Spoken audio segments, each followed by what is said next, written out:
Assalamualaikum warahmatullahi wabarakatuh. Aku mau nyoba bakso Mas Dino. Ini bisa milih ada bakso rawit, bakso keju, sama bakso cincang. Bakso apa? Daging keju rawit. Daging cincang keju rawit. Kalau yang ini daging cincang telur cabai rawit.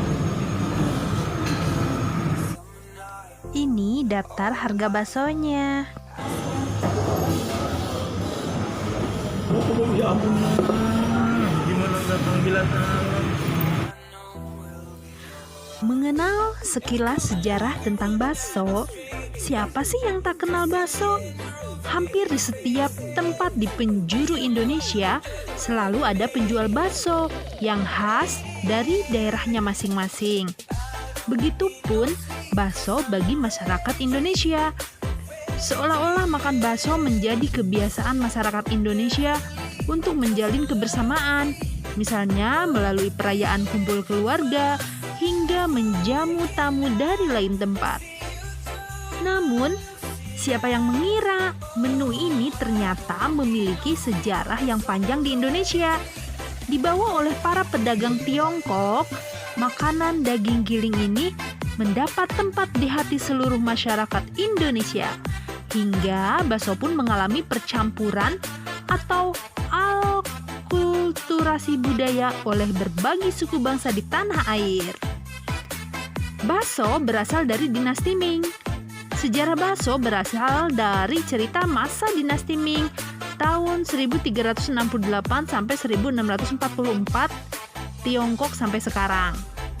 Konon seorang pemuda bernama Meng Bo ingin memasakkan daging empuk dan lembut untuk sang ibu.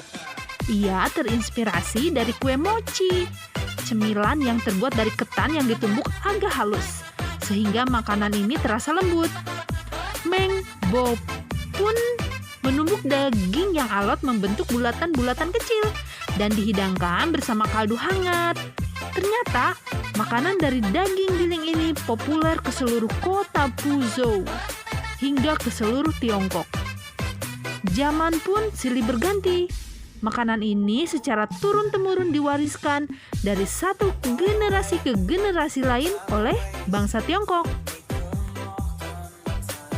Bakso diperkirakan masuk ke Nusantara melalui para pedagang Tiongkok. Terbukti dari penamaan bakso yang berasal dari kata bakso dalam bahasa Hokkien yang secara harfiah berarti daging yang digiling. Namun karena orang Nusantara pada waktu itu sebagian besar Muslim, mereka tidak menggunakan daging babi sebagai bahan utama, melainkan daging sapi, kambing, ayam, hingga kerbau. Bakso berkembang hingga ke seluruh penjuru karena rasanya yang nikmat sesuai dengan lidah orang Nusantara.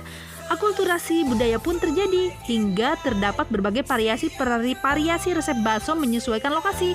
Apalagi Nusantara sangat kaya akan bumbu-bumbu rempah membuat bakso semakin lezat dan sedap.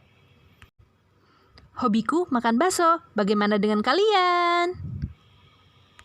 See you next video.